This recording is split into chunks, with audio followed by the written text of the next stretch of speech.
हमारी सभी माताओं बहनों को छठ पर्व की ढेरों ढेरों सारी शुभकामनाएं। तो स्वागत करते हैं अपने चैनल धर्म मार्ग 37 में। जय संतोषी माँ। चलिए हम प्रारंभ करते हैं।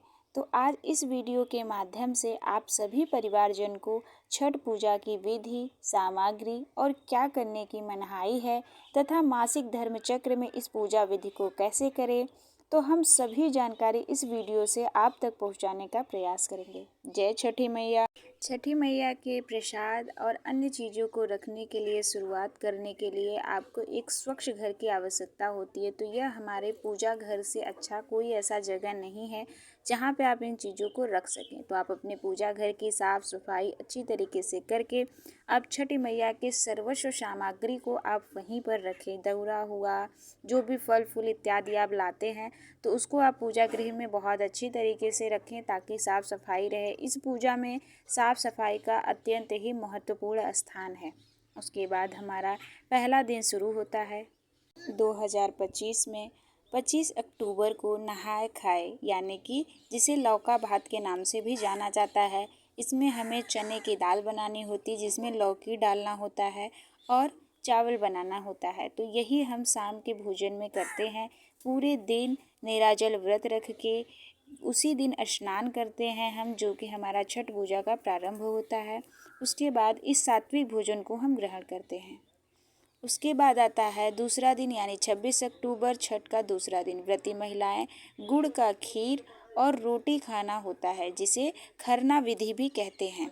इसमें आपको चावल के लड्डू बनाने होते हैं। इस प्रकार से आपको यह दूसरा दिन जो होता है, गुड़ की खीर जो बनाते हैं उसको आपको 7 केले के पत्ते पर रखना होता है। वही पत्ते, उसमें से एक पत्ते के प्रसाद को आपको ग्रहण करना होता है।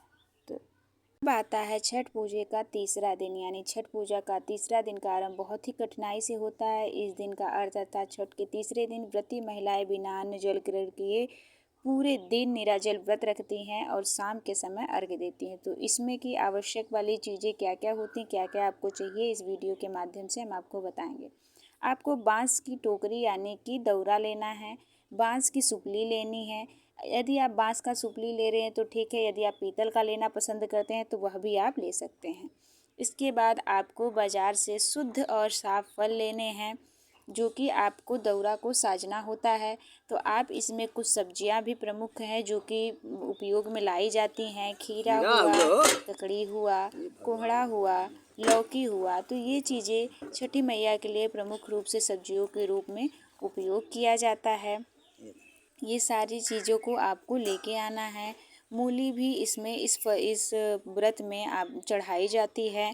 और आप यदि केला का घार लेना पसंद करते हैं तो आप वह लीजिए। यदि आप नहीं, आपका सामर्थ्य उतना नहीं है तो आप दर्जनों में भी ले सकते हैं। आपको दौरा को दो दिनों में साजना होता है तो फल आपको उस हिसाब से बांट लेना होता है। आप बाज़ार से शुद्ध सेब ला सकते हैं। इसे हम कहते हैं बड़ा नींबू, जो कि गागर भी इसे बोलते हैं। तो इस तरीके से आपको अक्खा लेना है, जो कि आपको कुछ ऐसे फल हैं जो कि 2 जोड़े में लेना होगा। इस प्रकार से आप सारे जो आपसे सामर्थ्य बन पड़ता है उन फलों को आप अपने बाज़ार से खरीद सकते हैं, मंगा सकते हैं। ध्यान रहे फल जो हो वह स्वच्छ और साफ़ हो, सड़े गले ना हो। आप अपने सामर्थ्य के अनुसार जो भी ऋतुफल है, आप जितना आपसे बन पड़ता है वह आप ले लें।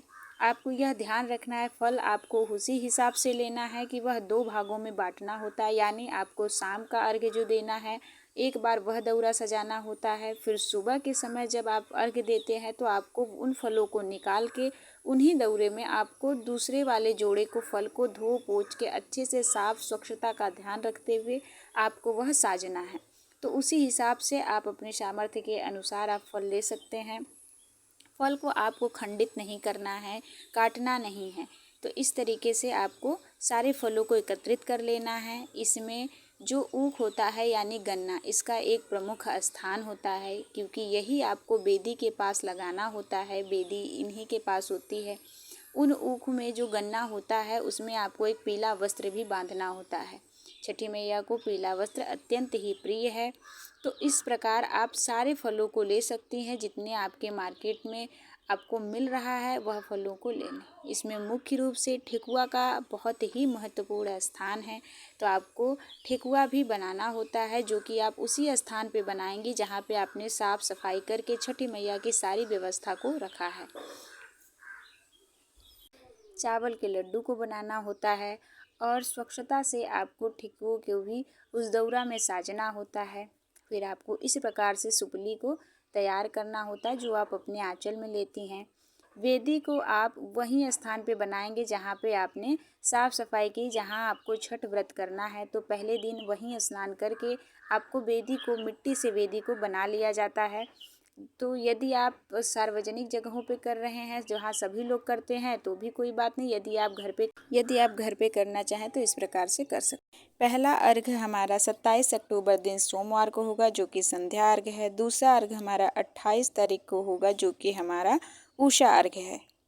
हमारी माताओं बहनों का यह प्रश्न रहता है कि यदि हम पहली बार छठ व्रत उठा रहे हैं तो कैसे करें। तो अगर आप ससुराल में आपके होता है तो आप वहाँ से व्रत कर सकते हैं। यदि नहीं होता है तो आप अपने मायके से भी इस व्रत को पूर्ण रूप से संपन्न कर सकती हैं। व्रत करने वाले व्रती को माता जी द्वारा दी हुई साड़ी पहनना चाहिए। दूसरा प्रश्न हमारी माताओं बहनों का रहता है कि यदि छठ पूजन के समय हम मासिक धर्म के दौरान हैं तो इस व्रत को कैसे करें। तो जो माताएं बहनें छठ पूजन के समय मासिक धर्म चक्र में हैं तो वह व्रत कर सकती हैं। बस उन माताओं बहनों को इस बात को ध्यान रखना है कि जो भी व्रत में उपयोग होने वाली चीज़ें हैं छठी मैया के लिए, उसे वह स्पर्श ना करे और ना ही अर्घ को दें। यानी जो शाम के समय और सुबह के समय अर्घ दिया जाता है वह नहीं दे सकती हैं। तो वह दूर बैठ के पूजा को संपन्न कर सकती हैं। आपको शुद्ध घी, पीला वस्त्र, जो कि आपके गन्ने पर जहाँ आपका वेदी होगा वहाँ आपने जो गन्ना लगाया होगा उस पर बांधा जाएगा। मिट्टी का कलश लेना है।